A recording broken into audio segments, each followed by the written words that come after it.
At first, it looked like Senate Bill 1612 would sail through the legislature, unanimously passing out of a Senate committee.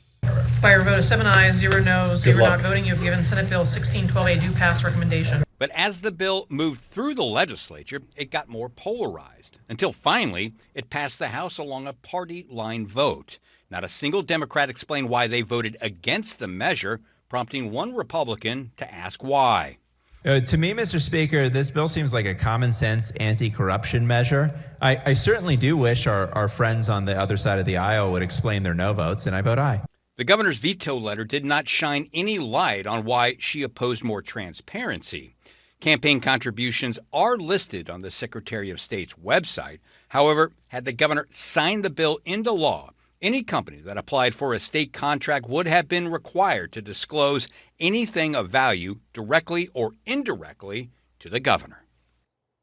And the Attorney General's office is still investigating whether the state contractor got any more money based on their contributions to the governor's inaugural fund. Back to you guys. Just a couple minutes before we came on air, she released another list of bills which she signed and vetoed. And when she vetoes, she typically writes a little note about why she vetoed a certain bill. Nothing like that this time. Nothing like that this time. She had mentioned access was brought up as part of this bill as an exemption that seemed a little bit unrelated to the entire bill altogether. And she said she didn't want to mess with that component.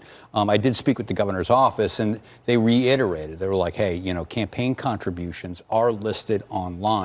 Again, the bill was different because it would have required that if, say, you or I, apply for a state contract, we would have to self-disclose that we gave money to the governor's inaugural fund, to the campaign contribution or something like that. Because, as we all know, I mean, those contributions are online, but they're not exactly the easiest things to find. But it'd be one thing if lawmakers on the other side were saying, let's make it applicable to everyone at the state capitol, all contributions for all state lawmakers, this being just the governor.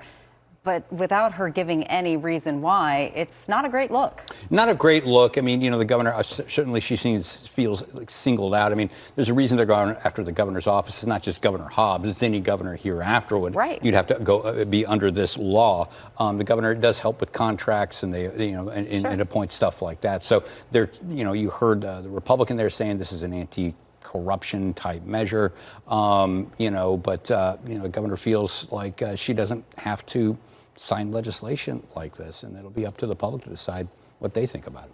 I guess, when you look at the national level, you look at how much money Elon Musk gave to President Trump's campaign in his inauguration, how much SpaceX is benefiting from the federal government. I guess maybe all that plays into it. We're not talking about that kind of cash here. We're talking about a $100,000 contribution from a state contractor that was working in a field where other people with similar contracts were looking at 20% cuts.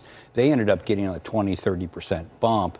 And some people are looking at that campaign contribution to the inaugural fund saying, is that the reason why they got that extra money in the contract? Mystery. Thanks.